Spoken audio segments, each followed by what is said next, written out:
welcome to Chat with Jen. Um, this is the second video for tonight, and it's 4 o'clock in the morning. And I've been really having my sleep disorder acting up. I've had it for about 30 years. Um, it hasn't been like this for, I don't know, probably 10 years. I haven't had it happen, but what happens is I will get so tired, probably 3 or 4 o'clock in the afternoon, and I'll lay down. And sometimes I'll only sleep an hour, sometimes 4 hours, sometimes till the next morning. And then I sleep all day, 12, 18 hours. It's crazy and random. And there's nothing I can do about it. My prescriber for the psych meds put me on Adderall to help me stay awake during the day. But I'm here to tell you, it doesn't always work. Um, and I have gabapentin for at night to help me relax and go to sleep. So I turn everything off after I take my night meds, and I lay there and I meditate, just try to clear everything out of my brain. And not been any problem. I don't sit there and toss and turn and worry. So it's really strange. So, yeah, therapy's going well, physical therapy and the mental psychology. Um, and yeah, so about a year ago, maybe two, I things were different. I'm going to back up. Things were different back in the boomers' time. It's my parents' age, and mothers didn't really talk to their daughters about changes in their body sometimes or about sexual things. So a lot of them sometimes got pregnant or whatever, and my mother happened to be one of those. So she got pregnant at 17, and when she had the baby, they took the baby right away. She didn't get to spend time with it. She was not even allowed to know the sex of the baby. But a nun snuck back into her room and told her it was a girl. So later on, years and years later, um, actually about 3 years ago, they found each other through a mutual friend. So she met the whole family. I wasn't there, of course. They're in Indiana. I'm in North Dakota. But I did contact her, reach out and contact her on Facebook Messenger. And we chatted quite a bit, and we had a lot in common. We had horses, we had dogs, we did showing, lots of things we had in common. And she had actually grown up part of her life in the town I lived in, and she actually went to the same high school. She went to school with my first husband. So, yeah, really neat. She took my phone number. She asked if she could call me sometime, and I said sure. As of now, she has not called me, but that's okay. People have lives. Maybe it's not time. She doesn't have time for me or have room in her life for me right now. It's not to say that it'll never happen. Um, but it's nice to know that I have an older sister. She's 4 years older than me. Um, and it's nice. It would be nice to go visit her sometime. Um, I think I said she lives in Illinois. So, yeah, that's kind of neat to me. Um, I've I was thrown into situations when I was younger, being in charge, being the eldest, taking care of my siblings and things. So it would be so nice to have an older sibling, which I do, but to meet her get to know her and things. And I'm glad that my mother got to meet her um, later in life, but to get to meet her. Um, that had to have been really hard for her to go through at 17 years old. and really not have any support from her mother or anything like that. Um, I understand that her and her mother did not have a good relationship. There was a lot of mental abuse and things like that. And her parents were alcoholics, which didn't help matters any. So she had it rough. Um, but that's up to her to fix. I tried to fix her for years as far as things I would learn about feeling better. I would feel better. And as soon as I learned it, I would give it away to her. And she would use things against me. She would accuse me of using my church for getting things or whatever, instead of trying to understand or get involved, or she just couldn't. So, and that's okay. I'm only responsible for myself. Yay! I finally get that. Um, so I was talking to my therapist the other day, and she knows I've been no contact for 8 years with my mother. And one of my videos, I was talking about the HSP, or the H, whatever. Yeah, HSP, the highly sensitive person.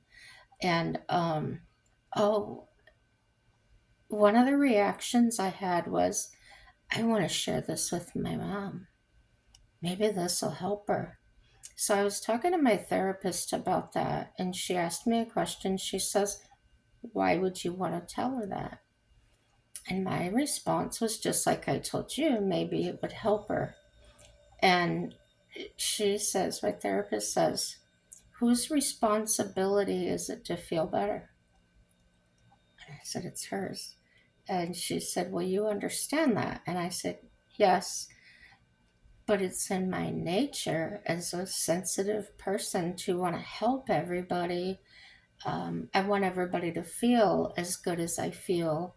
I want to share things. And what I feel like this part of my life and what I've learned is that when you give those things away, when you give your lessons away, sometimes those people really don't get to experience that on their own or learn on their own time. And that would actually help people better if I didn't do that. Or if they asked me, I could say, oh, well, I went through something like that and this is what I did.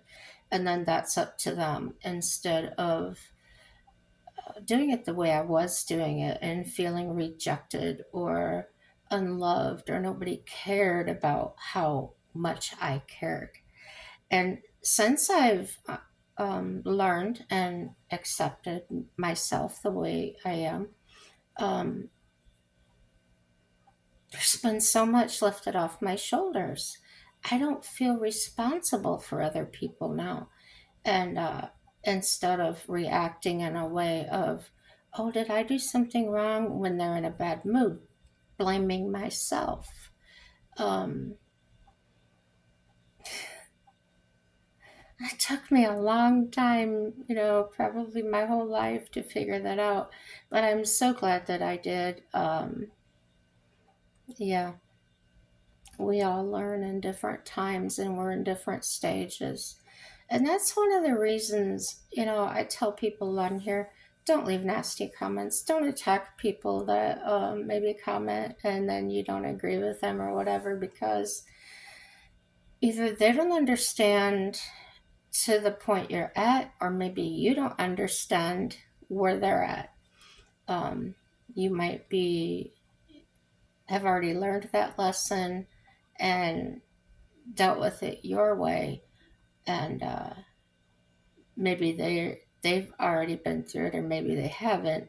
So they're coming from a place of where they're at. Um, I think that could play into how people. I don't really want to talk about politics, but an example I have is you've seen all these people fighting back and forth rioting and everything. They're supposed to be peaceful demonstrations, right? And then I've watched people with their MAGA hats walk into these groups and just try to ask them questions, and then they retaliate in different ways, take their hat. Um, I think I've mentioned this before. I was watching a video where this man was carrying a backpack and he had one of those longer grill lighters with him. And he was actually part of that group, but they didn't know him. So they just saw the backpack and the lighter and assumed that he was coming there to do something, you know. So they attacked him, they beat him up. So that's one example. That was a physical example of how you can jump on somebody without even knowing where they're coming from or who they are. And to sit back on a computer or a phone or whatever you're watching these on, you're kind of doing the same thing. Um, we can both like Trump, but we may have a different viewpoint of something.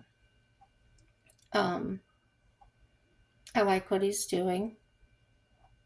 Maybe you don't like what he's doing. Or maybe I can agree with something and I disagree in something else, and somebody can start an argument with that. Um, and like a lot of people are saying, can't we just each have our own opinions? Why does everything have to be an argument?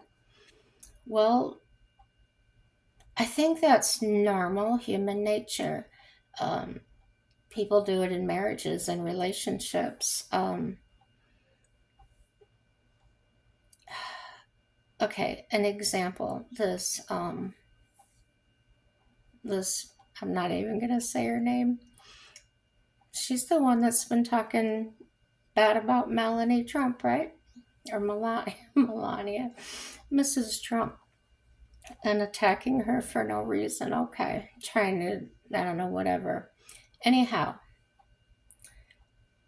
then the point I'm making is if you listen to how somebody talks and they just pick something about a person or something they did or something they say and they take it and they wrap it around and they make that uh, as a weapon to convince somebody of something else. Or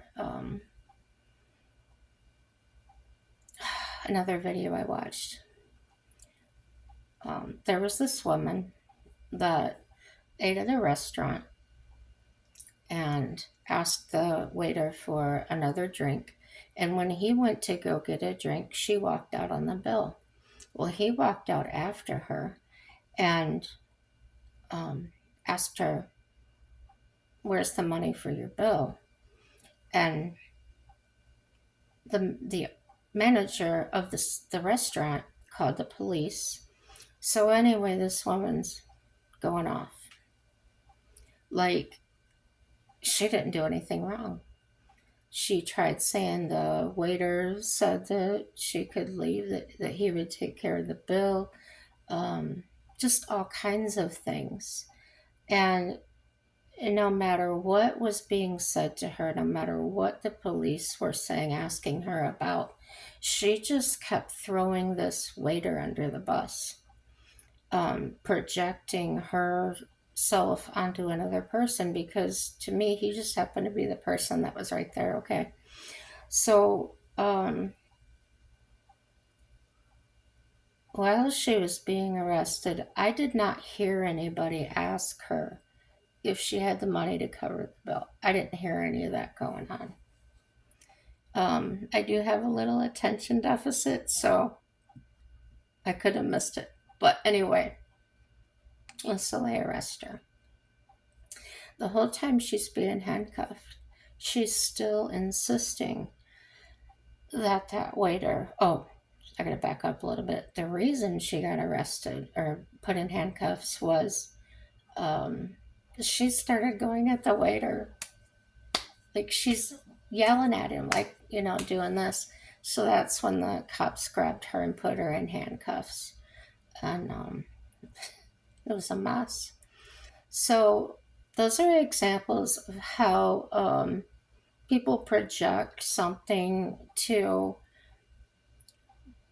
kind of like, don't look at what I'm doing, look at what they're doing. They're doing this or they're doing that when they're actually not.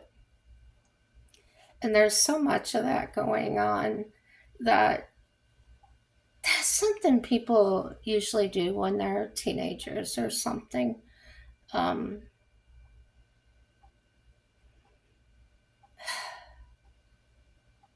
Let me see, let's talk about the people that are talking about Trump constantly. I would think that if my party lost an election,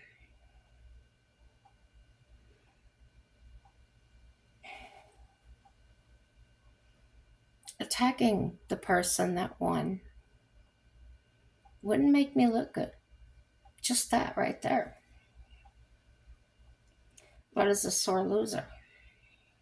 Um, I know you're running a race, cross country race or something, and somebody else is just a little faster and they win, and maybe you come in second or third. And then you start blaming your shoes or you're accusing them of passing you at the wrong time and they had no right to pass you. That's kind of the basic idea, so basic, like vanilla thing that I see going on. That's the summarization of it. Um, I would much rather see them supporting the things that are bettering um, the bettering lives of Americans. Um, you can still have your digs or your nastiness, if you will, but where's the good things? Um, the kids are fighting. The adult in the room is actually the one doing things, and the kids are unruly. Then I actually have seen some intelligent Democrats talking about these very things and how they're so embarrassed by their colleagues. Um, I would be too. But then again, I have the personality where I can have my own mind and I would be doing my best to support the person that was in charge that wasn't doing more harm, regardless of how he did it. No harm, no foul, as far as the way he did it. Um, Nobody was harmed by it. Nobody was, actually, everybody felt good about it and felt safe. So, in that respect, why not respect it? Um, when I heard someone say, and I'm not just talking about one person, several have said about, we should have had a meeting about this. This should have been brought to Congress and things like that. The first thing that popped into my mind was, this is going to be argued about and talked about so much that by the time you're through discussing it, these nuclear weapons are probably going to be built and fired. And then everybody suffers from it, everybody dies from it, or what have you. Um, so, in that respect, I see that as a group of people that are at the bottom inside a bucket, and they don't care what's outside the bucket. Um, they just care about what's going on right there. So I pray they get vision. I pray they get wisdom. Um, Wake up. It's a mess. But I'm glad we have a strong leader. Um, I didn't vote this year, last year. Sorry, I didn't vote. I got the paperwork to send it in, but I didn't get it. It accidentally got thrown away. I don't know, but I didn't get it in. Um,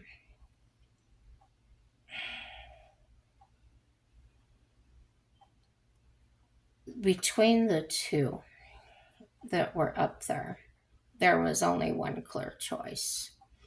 Um, there was one that was severely drunk or on drugs, and the other one was straight. So that being the options, it's a no-brainer. Um, I believe God has a hand in it. Uh, I do believe. I don't like the saying everything happens for a reason because I don't think that applies to a lot of things. Um, I actually don't know of anything that would really apply to. Um, we go through things to learn lessons. Um, Everything that we go through does work out for our good. We do learn from it, we do gain knowledge from that. And it's okay. There's some people that aren't going to get it the first time, but that's okay. You'll go around the mountain again, you'll be brought to it again, um, tested, if you will. So, and that has been my experiences. Um, to get the bank account overdrawn, or you spend a little bit too much money instead of saving it, or what have you. We all make mistakes. We all have different ways of dealing. And then if I made those mistakes, and then let's say my friend or whatever has big savings, they play the stock market and they have a lot of money, um, I can't go to them and say, you've got more than I do, you should share it with me. That's theirs, and I have mine. Now, if I had won the lottery, I don't know what it here, a couple years here, it was like 300 million or something astronomical. Um, there are a lot of people that I have known my whole life that really need help, and I could help them if I had that. Um, there have been people that had nothing that helped me in any way they could. Um, I also had people that could help me financially, or um, for instance, Mike's mom was dying, and we had to make a trip to Indiana. We only had enough money to basically get there and back with maybe 100 extra, and so we didn't have enough money. We didn't have any money to stay in a hotel. Um, Family members had said, we told them our situation. They said, oh, come on, we'll work something out. Now, when we got there, we couldn't stay with anybody. We were told we don't have any room. His two brothers both have campers in a campground, permanent setup. Um, we asked if maybe we could stay in a camper, and they said absolutely not, even though they weren't even using them. Um, I called my sister. She said no. Um, my aunt said, well, she lives with her boyfriend, who's a friend of mine. I actually introduced them. And the only place they had that we could have slept was in an upstairs room, but it had no air conditioning, and he didn't really want us to stay there because of that. He knows about my asthma and things, and he was uncomfortable. He thought something might happen to me. So that wasn't like they turned us away. That was just a concern they had, and they didn't really want the responsibility of that, and that's fine. So, who's there for me? My one girlfriend, I met her because I used to trim her horse's feet when she had horses. And she had a house full. She had all her kids staying there, her husband's kids. Her house was totally full. And she said, "Are you in Indiana?" And I said, "Well, yeah." And she goes, "Well, how's it going?" And I said, "Well, we have a situation. We're trying to find a place to stay. We might just sleep in our vehicle." And she said, "No." She goes, "I have a couch and a recliner. You're welcome to it." So it's funny how people that really can't will make a way, and people that can won't. So that's how people are. And were we angry? No. Were we disappointed? A little bit. Because both my husband and myself would have bent over backwards to help somebody find a place to stay or whatever. Yeah, if I had money, I'd put them up in a hotel, or, do everything to make them comfortable. So, but I can't go what I would do and then put that on somebody else. Like, oh, they should have. No, that's up to them. Those are their choices. And that's something I struggled with for a long time too. I just couldn't understand, why are people like that? Why doesn't anybody care like I care? So we really can't hold that against them. You know, like I said before, when somebody does you wrong, and I'm not talking about just not giving you a place to stay or giving you gas money when you need it. I'm saying when somebody really damages you, and like, my ex unaliving my dad or something. There's nothing I could do to that person that God can't do better. And when we pass on and we go on to meet God, that's the way I believe. Um, he's not going to ask me about what that person did to me. He's going to look at, how did you handle it? And he, the person that offended me, is also going to be asked about what he did or how he handled it, whatever, however it goes. So that's going to have to be enough. I'm going to have to accept that. And that was hard for me at first because I kept thinking, I've got to do something. I want revenge. I can't let this person keep walking the street. And I was preparing myself to go to prison because I wanted to do the same to him. And I wasn't on medication at the time for the mental problems. Um, would I actually have done it? No. But at the time, that's how I felt.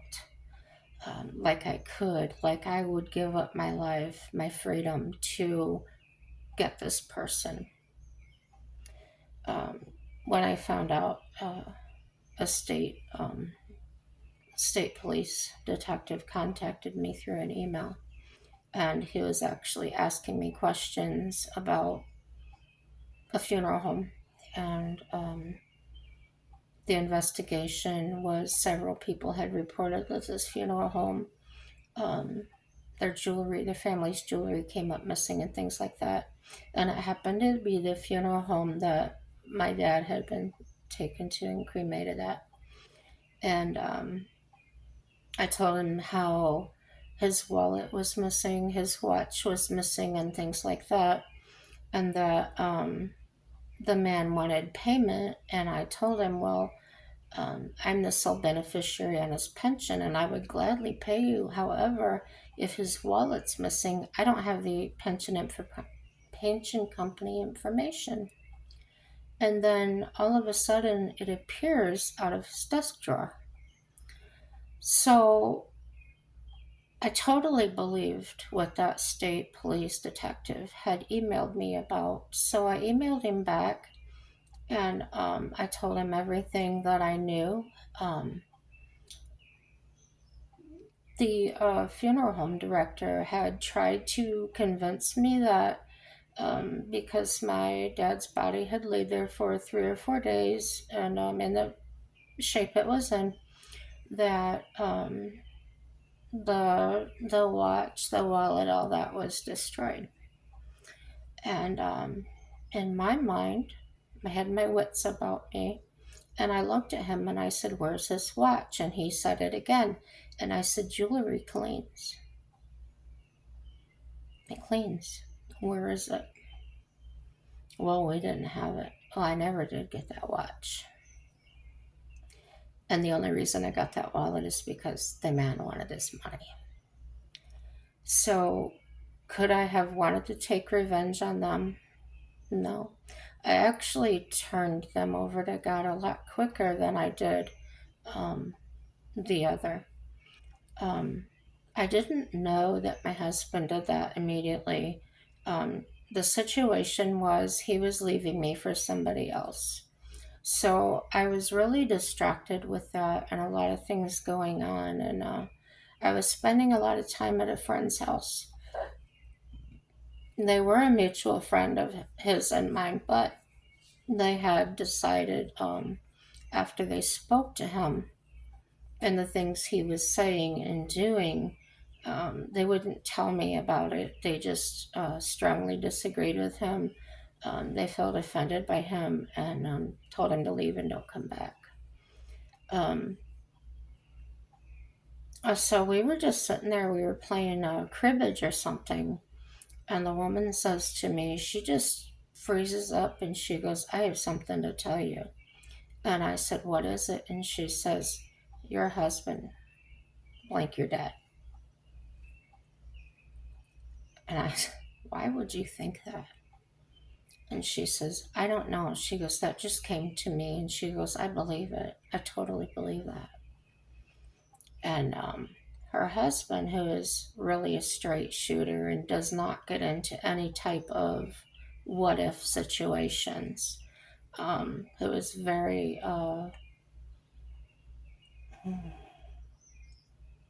he has no filter. He would just say what's on his mind. Um, Very straightforward man. And so I was counting on that. I was thinking, he's going to say this is nuts. And I said, "Well, what do you think?" Because he hadn't said anything. And he said, "I agree."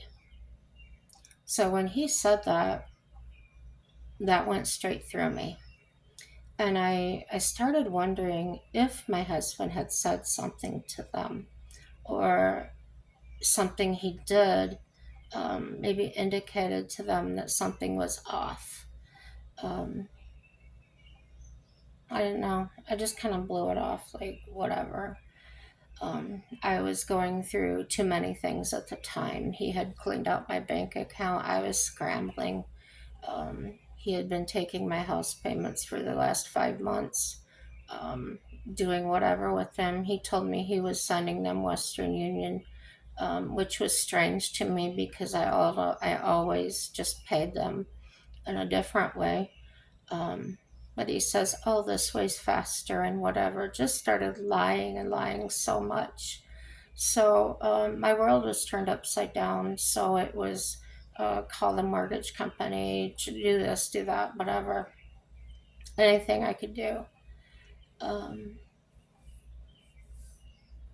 yeah, it was rough. So I went to my friend's house, which actually happened to be the woman I just told you about that had let us stay at her house. Um, and she didn't smoke in her house, and I smoked at the time, and so did she. And we were sitting outside on the front stoop, smoking cigarettes, just talking, and whatever we do. And one of her friends pulled into the driveway. She happened to be a cardiac nurse, and she walked up and looked at me, and with a strange look. We didn't know each other, never met. And so my friend introduced us or whatever. And out of nothing, my friend says, "Hey, show her your dad's death certificate." And I said, "Okay." So I went out to the car and I got a copy of it and I showed it to her. And she said, "This was your dad?" And I said, "Yes." She goes, "When did he pass away?" And I told her, it was on the paper. And she says, "You want to know what I think?" And I said, "Yeah." She goes, "Somebody could have done this with a dry syringe and a needle."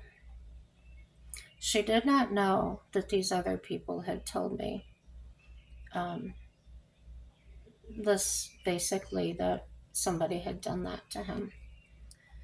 And so my friend that had asked me to show her the death certificate, she says, "I knew it." And I said, "You knew what?" I had not told her what the other people had said either, because, like I said, I just blew that off. She said, "I think so and so did this to your dad." And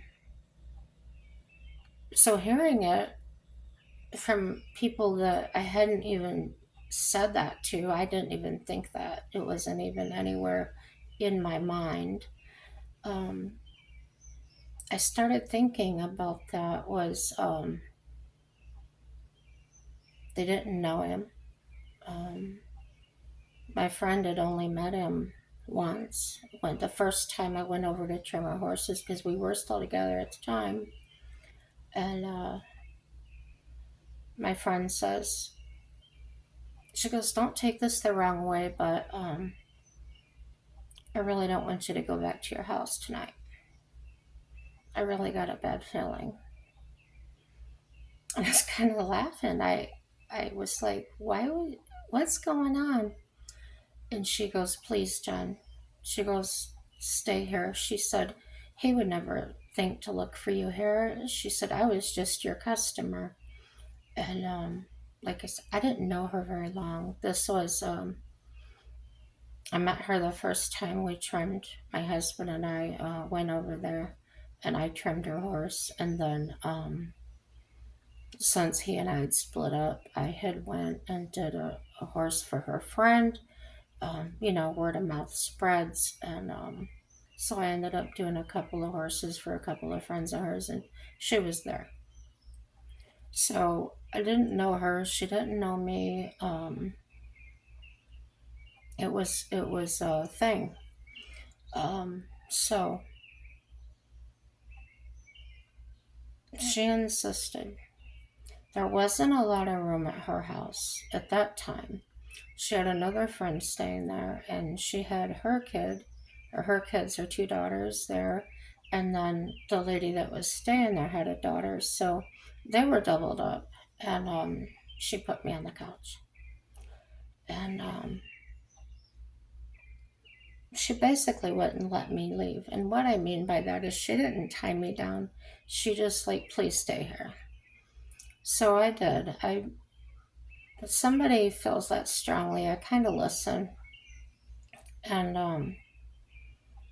I didn't have money to give her, but I did everything I could to help them. I brought them all the food out of my pantry and my freezer.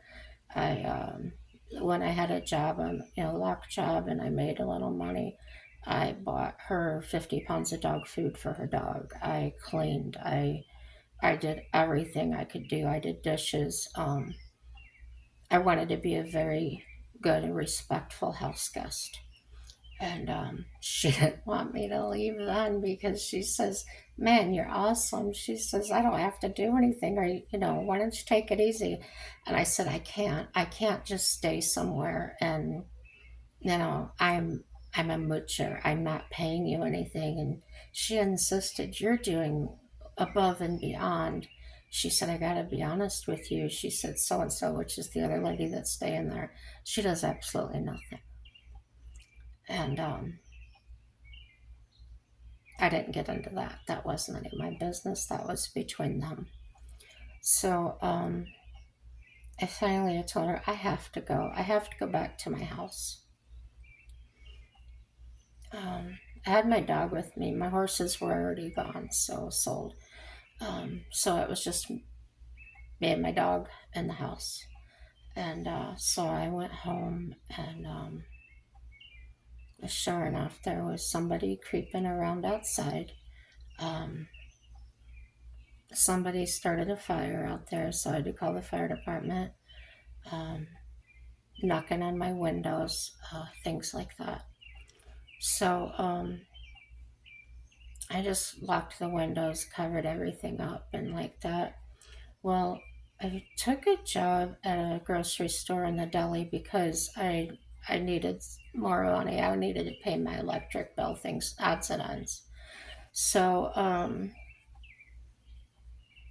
I would leave a radio on for my dog, and I played Christian music for her, turned down low or whatever, just so she had some noise. And I would come home 11 o'clock at night, and my kitchen door was open, the front door, and the radio station had been changed to hard rock and turned all the way up. And so I, as tired as I was, I ran around. I changed all my locks. I rekeyed all my locks. I thought, man, maybe he still has a key. And I hadn't thought of changing the locks, so I did. And it happened again.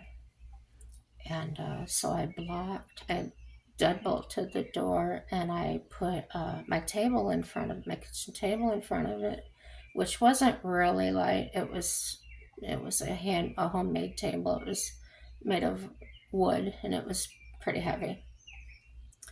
And that night I came home, it was the same thing again. So I finally called the sheriff's department, and the one young woman I knew there, because I worked for the sheriff's department quite a bit. I knew just about everybody there. And she said, Jen, what's going on? And told her the whole story. I said, I've changed my locks every night. I said, somebody's getting in here somehow. And so she goes, all right, let's go check it out. And so we went into the house because I met her outside. And we go through the living room. We get into the dining room, and she freezes. And she unsnaps her weapon, and she puts her hand in front of me. She goes, the hair standing up on the back of my neck. She said, somebody's definitely here. And that freaked me out. And I felt for her, and I was thinking in my head, please, please don't go in there. Because she was going to go down to the basement. And all I could think of is, he's down there. And he had a 9 millimeter, and I just cringed. I was just like, call for backup or something. Well, it turned out there was nobody down there, but she said definitely somebody's been here. She goes, I can sense something's wrong. So I ended up taking the front door that they were opening, and I screwed it shut. I took my drill and put long screws in it so that wouldn't happen again, and it didn't. Um, but he was calling me, I bet you, 15 to 30 times a day. What are you doing? And where are you at? Things like that. Um, his girlfriend would call me. I remember to call him every time. I would just say goodbye and hang up the phone. She would call yelling at me. I could not understand why these two people were so obsessed with me. I had people calling me from where they worked at a nursing home, people I didn't even know were calling me, asking me to come over, asking me to stay with them. Um, it was surreal. Um, there's one woman that asked me over. She was retirement age. She was 65, but she had still been working at this nursing home or volunteering something. And she said, please come over. And I was paranoid. These are people he worked with. Was he using people to get information from me? All these things were thoughts running through my mind. If you've ever experienced that, be cautious. Listen to your gut. Um, this wasn't a gut feeling that something was wrong. It was all in my head. It was all these thoughts racing, and I just made up my mind. Okay, I'll go, but be careful of what I say. So I went there, and this woman was so upset, and she told me that they were going around telling everybody how happy they are, asking weren't they a good couple together and everything. And she said, I'm sorry if this hurts you. She says, but she goes, it's so sick to me that they're doing all this and you're sitting there alone. And it just really disturbed her. So I listened to her and I decided that she just needed a vent. She just needed to see me, to talk to me, to get these things off of her chest. And she did. So that was that. I didn't see her anymore. But I think just about everybody in there called me, and how they got my number, I don't know. Well, I guess they do. That was my business phone. Um, so anyway, a friend of mine had a brother that was into locksmithing. He didn't know a lot. He just fooled around with it. He wasn't an actual locksmith, but he was built and could handle himself. He was tall, he was muscular, he looked tough. And I thought, if anything, he would see him and think twice about approaching me. So this man and I were standing in my shop. We were sorting keys and things on the workbench. And here comes my husband uh, with a sheriff. Or not the sheriff, but someone, an officer. And knocks on the door. And so the man that was with me, he goes to the window and he says, what do you want? Or can I help you? And my husband yells, I need to see Jennifer. And the man says, what for? And my husband just starts yelling at him and everything going off. And I had enough. So I went to the window and I said, you need to leave. And he says, no, I went in there. There's things I have to get. And I knew the law in Indiana, and what it is if you leave the premises, I don't have to let you back in. You left. So I told him that, and he looks at the officer and he says, she has to let me in there. And the officer said, no, she knows the law. That's the law. She won't let you in, then there's nothing I can do.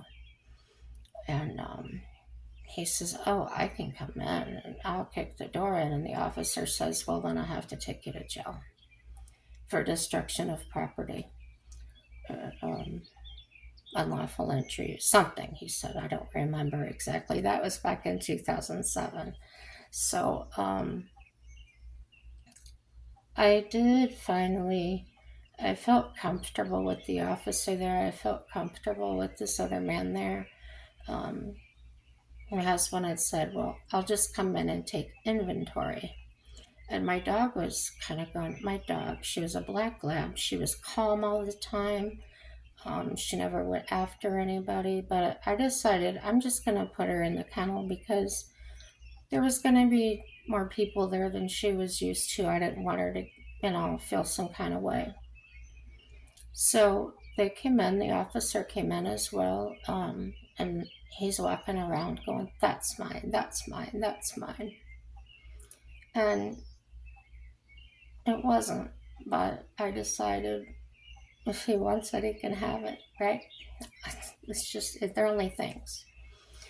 So he had not filed for divorce, and neither had I. So he goes past the kennel where my dog's at, and my dog came live. She could see every tooth in her mouth, just like a German Shepherd attack dog. She was biting the kennel.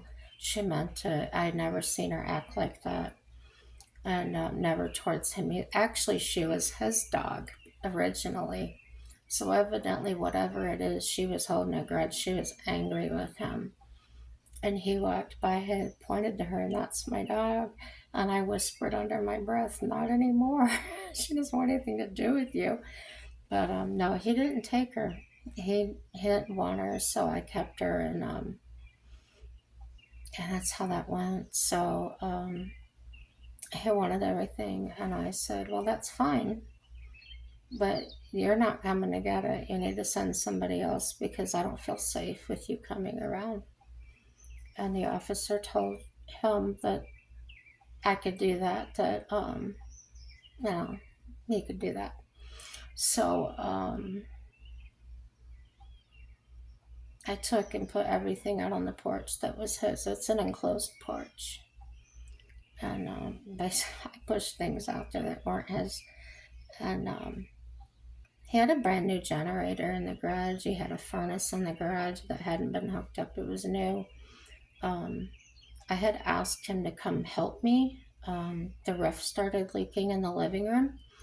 And he said, no, it's your problem. So I got a hold of a roofer and asked him to come look at it. And he said the estimate was free. So he told me how much it was costing, and there was no way.